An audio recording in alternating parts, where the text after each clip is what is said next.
What's up, everyone? John Rettinger from Techno Buffalo here with the full review for you of Facebook Home as demonstrated on the HTC First. This is the launch version of Facebook Home on the very first device, shipping with the software right out of the box. So Facebook has promised monthly updates, so as it improves and new features get added, we'll be sure to augment this review. Let's go ahead and get started.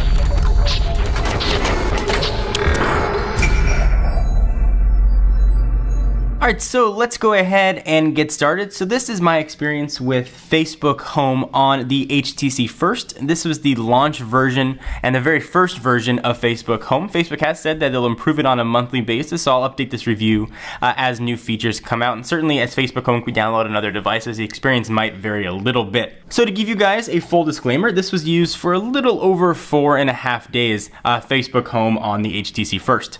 Alright, so let's start with the UI. We'll say the UI is really clean. Facebook engineers did a really wonderful job with it. So the basic idea is that your lock screen is your home screen. So if you unlock the phone, you don't have a password on it, what you're going to see is essentially your home feed that you can scroll through in a very cool sort of looking way. So you can do a few things here. If you want to see the image that's sort of scrolling behind the status update, if you long press, you can see what that looks like. If you want to like something, you can double tap it. If you want to comment, you can hit that little comment button down there. You can also like via that thumbs up. So if you tap the screen, you're going to get a little picture of your Facebook icon. If you hold that down, sort of the basic UI is going to happen. So on the left, you'll go jump right into Facebook Messenger, and it looks pretty similar to Facebook Messenger on Facebook or iOS.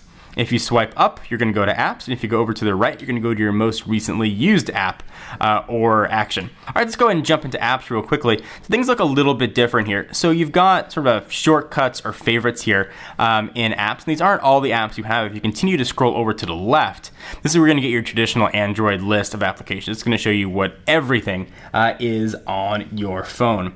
Notifications here are really slick as well. Reminds me kind of like what WebOS used to be.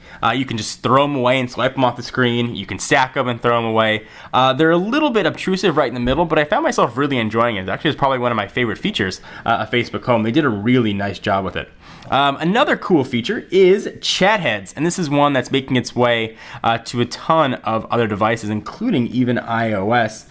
So it can be used even when Facebook Home is turned off, and at least on the HTC First, they're fully integrated with SMS, and it's kind of a cool way to see who you're chatting with. You can open up other applications and still have that chat head there. You can click it and go right into that message and reply. When you're done with it, you could swipe it right down on the screen into that X. It just looks very cool. It doesn't add any more functionality than a traditional SMS app would, but it really does look very nice. Alright, so we've talked about the way the UI looks, how it performs, and what you can do, but there are a few problems. So Facebook set out to make Facebook experience right on your phone. They certainly succeeded with that, but the problem for me is that this is also a phone. So dialing a number shouldn't take so many steps. If I want to make a phone call, for example, I got to take this, I got to go up to the top. If it's over there, I got to go and select phone, and then I can go ahead and dial. It's too many steps to do basic phone functions for me. And for being a phone that's meant for Facebook, uploading a picture also takes many steps. So if I want to access the camera button, I got to drag this, go to Facebook, I can select camera from here or there, and then select it. And also multitasking is pretty much removed with Facebook Home. So know what you're getting into. If you want an experience that's just going to be Facebook central and not using your phone for much else, then yeah, this will suit you just fine. If you use your phone for a lot of other things, anything that's not Facebook takes a lot of additional steps. It can be a tad on the annoying side. So the verdict here, it's very visually appealing. Facebook engineers did a really nice job making this look gorgeous, and they certainly succeeded there. But for me, I don't need my whole phone to do what an app can do. Now certainly the Facebook app isn't as beautiful as what it looks like here, but I can still scroll through my home feed, I can still like photos, and then I can close it when I'm done and do whatever else I want to do on my phone.